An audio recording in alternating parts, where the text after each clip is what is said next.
রাত বাজে 3:30, দেখে উঠলাম দেবালয় ভট্টাচার্যের নতুন সিরিজ বোকা বাক্সতে বন্দি। কাস্টে আছে সোলাঙ্কি, নীল এবং আরো অনেকে।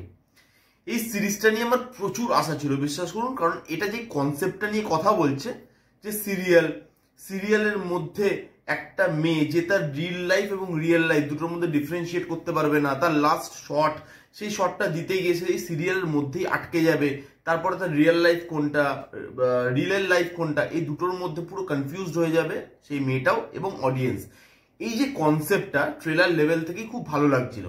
তো আমি ভেবেছিলাম এটা দিয়ে হয়তো আউটস্ট্যান্ডিং একটা সিরিজ বানানো যেতে পারে, যেই ধরনের কাজ আমরা এর আগে দেখিনি আমাদের ওটিটি স্পেসে, মানে হইচইতে। আর দেবালয় ভট্টাচার্য এমন একজন ডাইরেক্টর যার উপর ভরসা ছিল যে তিনি এই জিনিসটাকে বা এই কনসেপ্টটাকে একটা ভালো ওয়েব সিরিজে কনভার্ট করতে পারলো কনভার্ট করতে, সেটা নিয়ে কথা বলবো এই ভিডিওতে।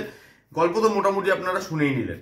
এবার যদি আমি এর পজিটিভ দিক নিয়ে কথা বলি, দেখুন সিরিজটার মধ্যে বেশ কিছু পজিটিভ দিক কিন্তু আছে, কিছু নেগেটিভ দিকও আছে, যেটা হয়তো আশা করে আমি দেখতে বসিনি, সেটা নিয়ে আমি পরে কথা বলছি। ফার্স্ট যদি পজিটিভ দিকগুলো নিয়ে কথা বলি, ফার্স্ট যেটা আমার পজিটিভ দিক লেগেছে এই পুরো সিরিজটার মধ্যে, সেটা হচ্ছে ট্রিটমেন্টটা।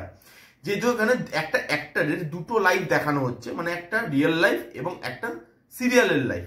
এবার দুটো জায়গার ট্রিটমেন্ট পুরো আলাদা হয়, মানে যখন ওয়েব সিরিজে ক্যামেরা ইউজ হয় বা যেরকম ট্রিটমেন্ট হয় বা যেরকম লুক অ্যান্ড ফিল হয়, সিরিয়ালে অবভিয়াসলি জিনিসটা আলাদা হয়। এবার সিরিয়ালের যখন লুক অ্যান্ড ফিলটা দেখানো হচ্ছে, সেটা একদম সিরিয়ালের মতো লাগছে। জি বাংলা বা স্টার জলসায় আমরা যেরকম সিরিয়াল দেখে আসি, তার লুক অ্যান্ড ফিল, তার বিজিএম, তার সেট ডিজাইন যেরকম হয়ে থাকে, ঠিক সেরকম দেখতে লাগছে। আবার যখন তার রিয়েল লাইফ দেখাচ্ছে, সেটা নর্মাল ওয়েব সিরিজের মতো দেখতে লাগছে। এই যে দুটো জিনিস বা তার লাইফের দুটো জায়গা, এই দুটোকে যেভাবে ডাইরেক্টর ডিফারেন্সিয়েট করেছে লুক অ্যান্ড ফিলের মাধ্যমে, সেটা জাস্ট আউটস্ট্যান্ডিং। বিজিএম ভালো। এখানে আমরা দেখেছি যখন সিরিয়াল আমাদের মা কাকিমারা দেখে, তখন আমরা দেখেছি যে সেখানে যে বিজিএম ইউজ করা হয়, সেগুলো পুরনো বা নতুন বাংলা গান, হিন্দি গান, মানে সিনেমায় যেগুলো হয় আর কি, সেগুলো নিয়ে সেখানে চালিয়ে দেওয়া হয়। এখানেও সেগুলো আছে। দেবের একটা গান বাজছিল পেছনে, এখানে যে আমি কে বলে যে গানটা, যেটা অরিজিনাল গান আর কি, সেই গানটা খুব ভালো। তো বিজিএম কিন্তু বেশ ভালো। বিজিএমটা সিরিয়াল অনুযায়ী এবং তার রিয়েল লাইফ অনুযায়ী বা নর্মাল লাইফ অনুযায়ী দুটো জায়গাতেই বিজিএম ভালোভাবে ডিফারেন্সিয়েট করতে পারে। সিরিয়ালে বিজিএম এর কাজটা বেশি ভালো, কারণ একদম অথেন্টিকেট লাগে দেখতে। দেবের গান চলছে, অন্য সিনেমার গান চলছে, যেরকম হয়ে থাকে। বিজিএমটা কিন্তু বেশ ভালো, স্মার্টলি হ্যান্ডেল করা হয়েছে। পারফরমেন্সেস খুব ভালো। ট্রেলার লেভেলেও আমি এটা বলেছিলাম যে এখানে অ্যাক্টরদেরকেও সেভাবেই চুজ করা হয়েছে যারা সিরিয়াল ব্যাকগ্রাউন্ড থেকে আসছে, যেরকম নীল, সোলাঙ্কি, মৌসুমী সাহা, তারপরে অলিভিয়া, এরা আছে যারা সিরিয়াল ব্যাকগ্রাউন্ড থেকে আসে। এবং এদেরকে নেওয়ার মানেই হচ্ছে যে সিরিয়াল জিনিসটা অথেন্টিকেট লাগে দেখতে, কারণ আমরা রোজ যাদেরকে টিভির পর্দায় দেখছি, সেই ফিলটা যেন আমাদের দিতে পারে। একটারা ভালো পারফর্ম করেছে, সোলাঙ্কি এমনি ভালো পারফর্ম করে, নীল ভালো করেছে, অলিভিয়া ভালো করেছে, আমাদের মৌসুমী ম্যাম সেও ভালো করেছে, বাকি যারা যারা আদার কাস্টের পারফরমেন্সেস ছিল সবাই ভালো। পারফরমেন্স কিন্তু এই সিরিজের বেশ স্ট্রং, এবং স্ক্রিন প্লে রাইটিংটা পার্টলি ভালো। নেগেটিভ দিকেও স্ক্রিন প্লে নিয়ে আমি কথা বলবো, বাট এখানে স্ক্রিন প্লে আপনাকে কনফিউজিং করতে পারে। অনেক জায়গায় ডাইরেক্টর ইচ্ছা করে স্ক্রিন প্লেটাকে কনফিউজ করার চেষ্টা করেছে, যাতে অডিয়েন্সের ইন্টারেস্টটা গ্রো করে। রিয়েল লাইফ কোনটা, রিয়েল লাইফ কোনটা, কোনটা আসল, কোনটা নকল, এই জিনিস, এই যে দুটো লাইফ, এর মধ্যে কিন্তু অডিয়েন্স অনেক জায়গায় কনফিউশন হয়ে যায়। রাত 3:30 বাজে, তাও জানি না পাড়ার কুকুরদের এখনো ঘুম আসছে না কেন, তারা চিৎকার করে যাচ্ছে, হোয়াটএভার। তো এখানে এই যে দুটো জিনিস, দুটো জায়গা, সেই দুটো জায়গায় কনফিউশনটা ভালো তৈরি হয়, আপনি কিন্তু সেই জায়গায় ইন্টারেস্ট হোল্ড করবেন আপনার। এই ছিল মোটামুটি পজিটিভ দিক। এবার যদি নেগেটিভ দিকে মুভ করি, স্ক্রিন প্লে রাইটিং এ এখানে একটা বড় লুপ হলো আছে, সেটা হচ্ছে স্ক্রিন প্লেটা না একটা টাইমের পর রিপিটেটিভ লাগে দেখতে। কারণ এটা দুটো লাইফ দেখানো হচ্ছে, একটা রিল এবং একটা রিয়েল।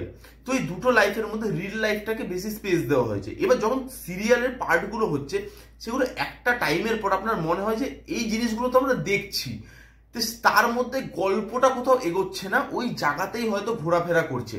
ক্যারেক্টারটাও সেই জায়গাতে আটকে গেছে এবং অডিয়েন্সও সেই জায়গাতে আটকে গেছে, গল্প সেই জায়গাতে আটকে গেছে।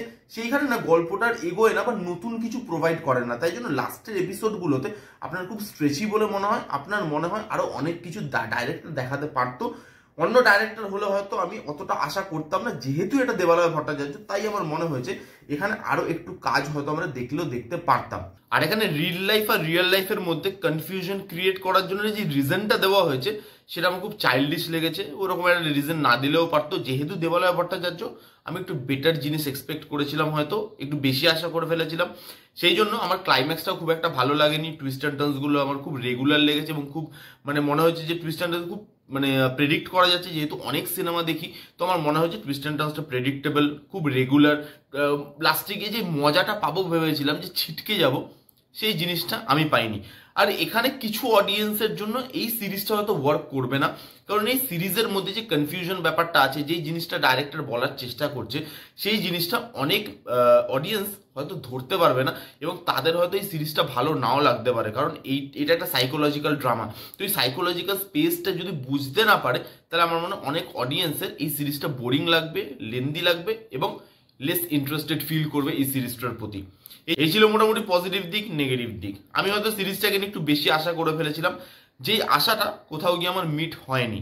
একটা ভালো কনসেপ্ট, ভালো ডাইরেক্টর, সেটাকে ভালো একটা ওয়েব সিরিজে কনভার্ট করাই যেত, যেটা আমার জন্য দেবালয় ভট্টাচার্য লেভেলে তো অন্তত এই ওয়েব সিরিজটা যায়নি, কারণ তার আগের কাজগুলো দেখার পর এই সিরিজটা আমার তার একটুখানি ডাউনই লেগেছে। এই ছিল রিভিউ।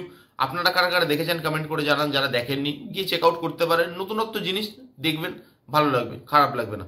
কেমন লাগলো রিভিউটা জানাতে ভুলবেন না। রিভিউটা যদি ভালো লাগে তাহলে please give it thumbs up, like করবেন, কমেন্ট করবেন, শেয়ার করবেন, চ্যানেলটাকে মাস্ট সাবস্ক্রাইব করবেন। দেখা হচ্ছে নেক্সট কোনো ভিডিওতে।